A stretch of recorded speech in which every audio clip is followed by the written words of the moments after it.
Do I have to wear this dress now for like the rest of the game? Maybe I should still wear it. Ah! 1,600. The day of the masquerade ball was also the last day I saw Neil. He died shortly after, mysteriously. I'm mad. Haven't really gotten my feelings under control ever since. Not quite sure what to make of the situation either. All I know is that I've been avoiding Neil ever since. Haven't even told Sarah what's going on. I can't make any sense of it. It's not that hard to understand. Just I cannot believe the nerve of him. Pretending he was some stranger who didn't know me, taking me for a fool, flirting with me, making me believe I had something real going on. Ugh, I'm just so angry. You, look man, if you're flirting with someone at a party, they're probably not expecting you to like marry them. I'm just saying. The door of my boutique opens and disturbs my thoughts. Ah, a customer. At least that will distract me. Will it? A woman enters the boutique, and with the way that she's confidently making her way towards me makes me think I know her from somewhere. Drunk cousin! It's you! Darling! She cries out. I cringe. Yes, I know her. She's the woman from the ball. Apparently Neil's cousin. I don't really want to deal with her right now. Can I help you? I ask anyway. It's me! You know, the kind of tipsy gal from the masquerade ball. It's okay if you don't remember me, but I recognize your exquisite taste from anywhere. It's nice to meet you. I'm Angela Parker. I love you, Angela. I simply nod my head and briefly take note that her last name is different from Neil's. Yes, that happens in extended families. Articles, spectacles. What can I do for you? Well, you see, I had to get my hands on whoever designed your costume, and after grilling my cousin about it, he mentioned you were the designer. Fancy that. Anyways, I'm in need of your services. I want you to design me a dress for an upcoming Christmas party. I'm not drunk. Dresses, at last, something I'm good at. What kind of dress? A devious smile plays on her lips. A smoking hot dress that will make anyone's panties come flying off, including my own. Perhaps, you know, something raunchy. Angela. You're fantastic. I stare at her a little, cock my eyebrow at her. Perhaps you'd like to go naked instead? Delightful. Oh, you're so funny, I'll give you that. She leans down on the counter playing with her hair. But no, I want the dress to come off later. I'm going to a formal event with a guy I'm trying to impress, so I need to amp up the foreplay. The way she talks makes me feel a little embarrassed. She doesn't have much of a filter on herself. Something red, or perhaps something black. Maybe something transparent, I joke. Actually, some chiffon. That could work, she nods her head. Lately those celebrities are prancing around in nothing but sheer pieces of cloth that are an excuse for a dress anyway. But you said the event was formal. Angela shrugs. Oh, they're used to it. Can only imagine how used they are to her forwardness. But hey, customer is king. I think I can make something that suits your tastes. That's fantastic. She quickly rummages through her purse and pulls out a business card. Here's my contact info. Just give me a call and we can set up an appointment. Except her business card, it looks actually quite businesslike despite her personality. I'm not quite sure I'm up to this task, but I'll give it my all. I will, I say with a smile. Great, you'll hear from me soon. Bye-bye now. She turns to leave the shop. Sweetheart. A few days later, and I had set up an appointment with Angela Parker. I called her after our initial meeting and told her I had a few designs in mind and wanted to look some over with her. For some reason, she was too busy to visit with me, so she proposed I visit her instead. She is cunning. Since it was a slow day at my store, I figured I could pay a house visit after all. So that's where I am now, standing in front of a tall apartment building, waiting for the doorman to let me in. I've got my portfolio and drawing materials with me. The building looks pretty fancy. I wonder if Angela is just as rich as Neil is. Soon enough, I'm welcomed inside. I go up the elevator to her apartment. She probably is. Interesting artwork. I ring the doorbell and patiently wait for Angela to answer. There you are, looking lovely today, she says as she opens the door with the phone against her ear. No, not you, sir, though I'm sure you're looking lovely today as well, she answers to the phone. Angela motions for me to come inside and I rush inside. Ooh, that's quite nice. Angela's apartment looks pretty spacious and modern, with funky looking furniture that seems very contemporary. It's very bright green though. I look around for a place to sit, and again Angela motions to the very white and pristine couch. She sits down herself, holding up a finger to let me know she'll be right with me, and continues talking on the phone. She finally hangs up. Oh. Sorry about that, I'm busy with work, but anyway, show me what you've got. I throw myself into my work, the one thing that keeps me distracted from anything else, and the one thing that's my passion in life. I show Angela my portfolio of sketches that I made for her dress, showing her dozens of designs. With each one she gasps and compliments me, and tells me which part she likes and which one she doesn't. We spend our time discussing what elements we could combine together to create our perfect dress. I'm actually having quite a bit of fun. No one has really shown an interest in my work before. The one thing I'm grateful for, she hasn't brought up Neil. Not even once. I welcome the distraction. Angela gets another phone call interrupting our heated discussion whether or not to cover up her private parts. She quickly answers the call and starts pacing around the room. I love her so much. I go back to sketching the dress we were working on together, wondering how I can make it look not so tacky. Why not come over? Angela asks the person on the phone. I'm too engrossed in my sketches, so I'm not paying much attention to what Angela is saying. I hold up the portfolio to her after I finish the sketch. Angela gives a quick look over, then points to her breast and shakes her head before babbling some more on the phone. I translate this as not enough cleavage, and I start conjuring up a new sketch, tuning out her conversation. After Angela hangs up the phone, we get back to her dress again, and I'm spending way too much time and effort on getting the sketch just right. But I'm having fun, and I don't really mind if she makes 1,000 revisions. Right, I haven't asked yet, what's your rate? Angela asks. There's a blank look on my face.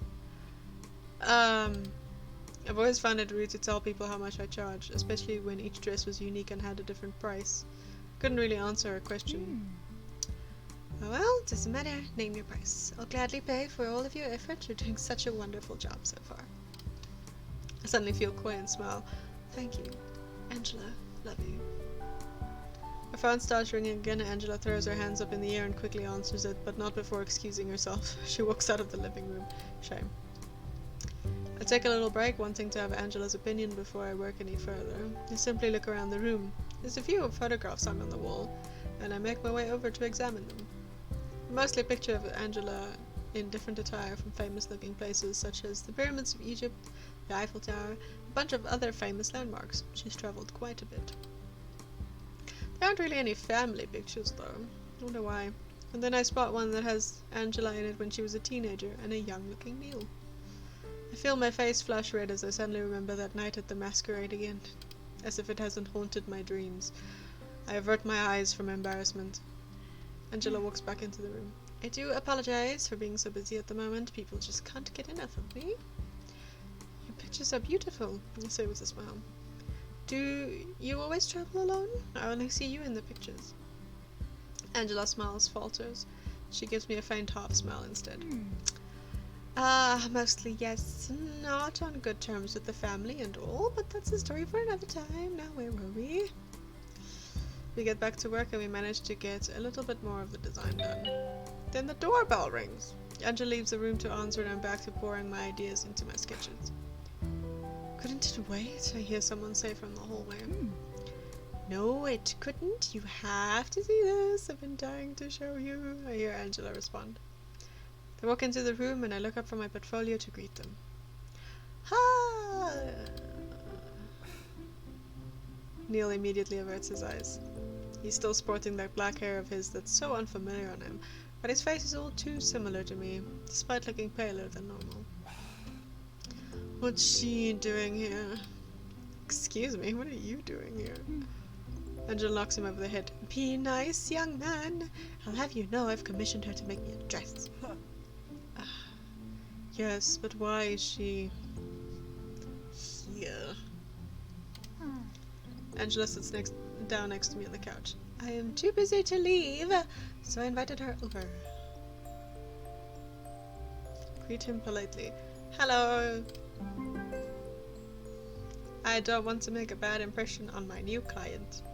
I look down at the floor and clench my fingers into a fist. This is awkward, but I try to be polite and greet him. Hello, Neil. I can feel Neil's eyes on me and hear him sigh. Good day, he says stiffly. Neil quickly averts his eyes again and frowns at Angela instead. You didn't ask me to come over for her, right? You know I'm swamped with work this week. I cannot afford to take off breaks. I'm not a distraction. You're always working lately. I just wanted to show you our vase. Just look at how fabulous it turned out to be. Points towards a simple white vase standing on top of the coffee table.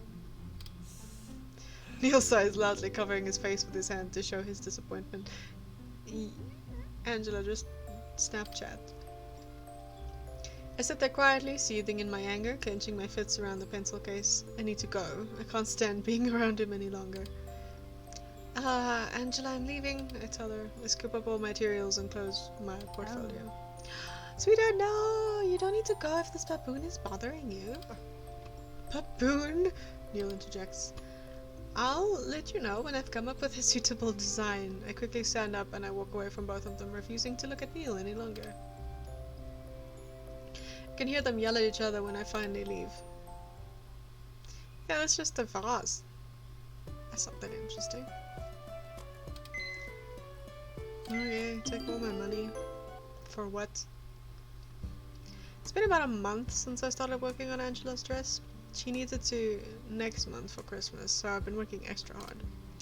I don't want to think about Neil at all, and I've been trying hard to suppress any thoughts about him, so I work even harder. Sarah came over today. It's the first time we've met up again since before the ball, which meant of course she's been asking questions about it non-stop. Did they give out awards, like a King and Queen award? She asks very excitedly. It wasn't a prom, Sarah. I sigh. I didn't really want to talk about it. But I can totally see that being a thing, you know? Anyways, I'm still completely jealous that you got to go. I say nothing, stare at the little notebook on my counter, filling in some numbers. The person you're making this dress for, you met her at the party, right? Yes, she was quite drunk back then. Sarah chuckles. What about you? Did you drink a lot of champagne? Some. I say, trying to avoid talking about it too much. Meet any other clients? Perhaps Prince Charming? Feel my face heat up. I'm unable to stop the blush spreading from my cheeks. Quickly turn around to hide my face from Sarah, but alas, she spotted it nonetheless. You're all red in the face. Articles, you didn't tell me anything happened at the party. Come on, spilled. Did you meet some rich guy and had an enchanting evening together? I groaned out loud. I did not want to talk about what happened. You met some prince at the party and you completely forgot to mention it to me. It's not like I forgot. I say, I don't really want to talk about it, and I didn't have a good ending.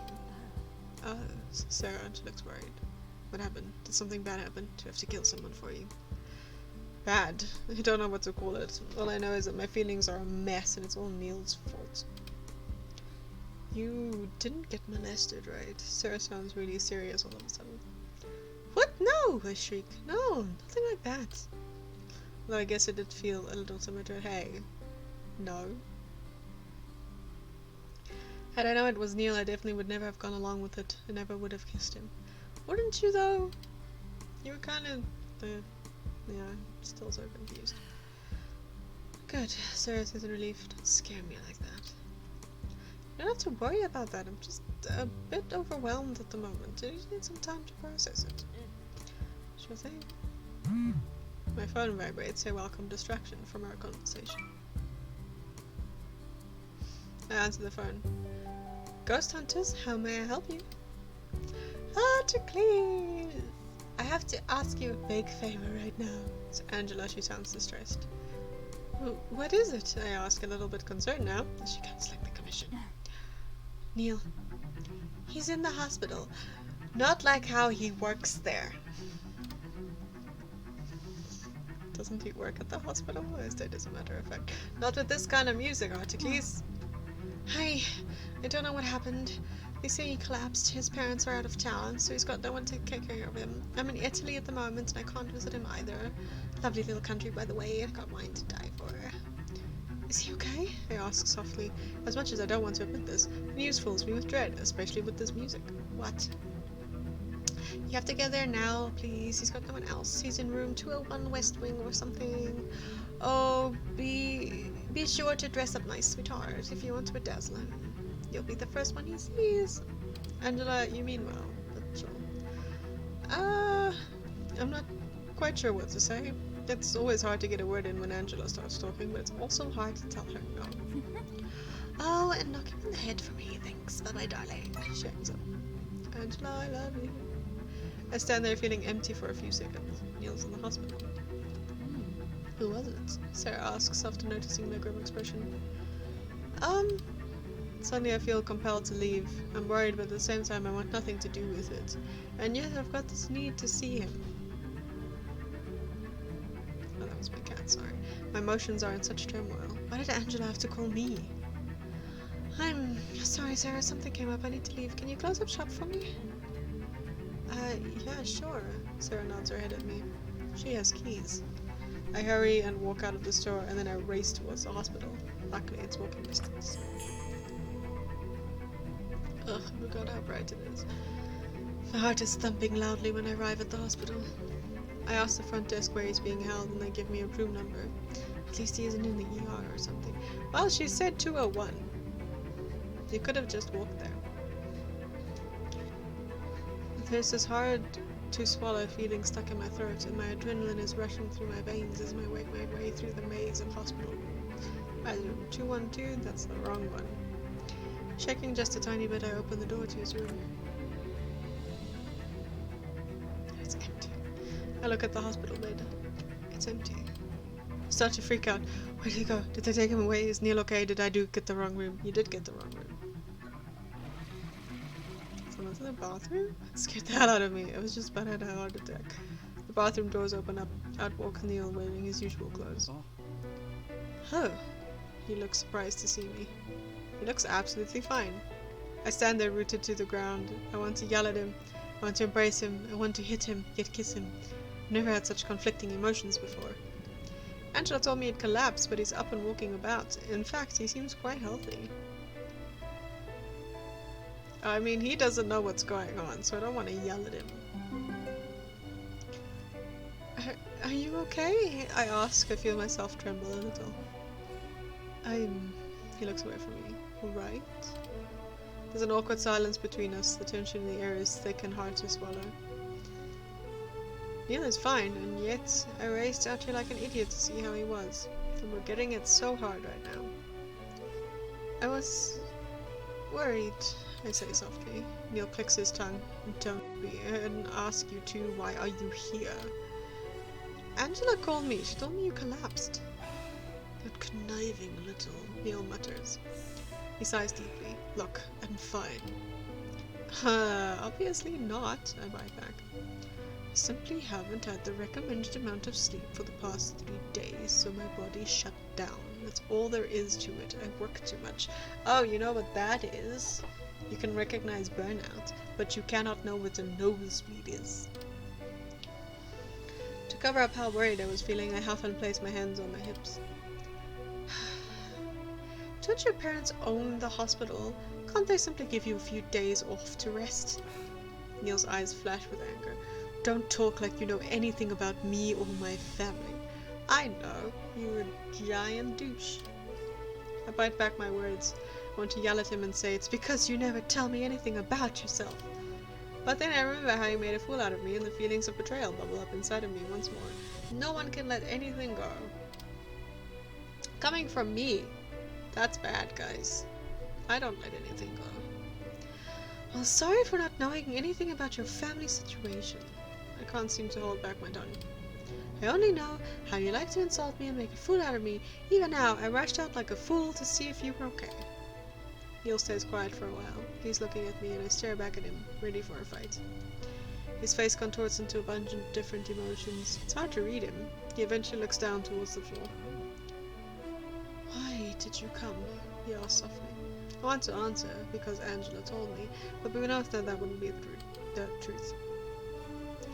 And yet, I don't really know myself either. Whenever Neil is involved, I'm unsure of everything. His past couple of weeks have been mayhem for me. I don't know, I answer truthfully. And I hate myself if I didn't at least check up on you, despite what you've done to me. I want to ask, why did you do it? The question that I refuse to let myself think about. But has been haunting me ever since. Why did Neil pretend to be a stranger? Why did he kiss me? Because you are stupid. I haven't done anything to you that you didn't want to, he says, coolly crossing his arms. That was all you. I did initiate the kiss, that is fair. I give him a pointed look. Was that all me, he says? Like he hasn't had... Like he wasn't the one to come on to me, flirting with me and making my head spin, and being all handsome, and smelling nice. Like he wasn't the one that was holding my face and pressing his lips to mine. He's going to deny everything that happened. I glare at him hard. Is that how you want to spin this? I spit out. Fine. Goodbye, Neil. I turn on my heel and leave him standing there in the hospital room. Well, alright then. I'll have an important client. Yay!